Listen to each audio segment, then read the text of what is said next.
โรคเบาหวานเปื่อยเป็นแผลแล้วต้องตัดทิ้งแต่วันนี้ผู้ป่วยสามารถที่จะใช้ชีวิตได้โดยไม่ต้องตัดทิ้งผลิตภัณฑ์เสริมอาหารตรา PP Happy One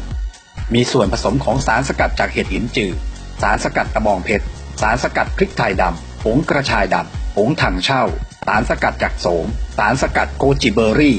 สารสกัดอะเซโรราเชอร์รี่สารสกัดส้มแขกและสมุนไพรอีกหลากหลายชนิดช่วยให้แผลที่มีหนองไหล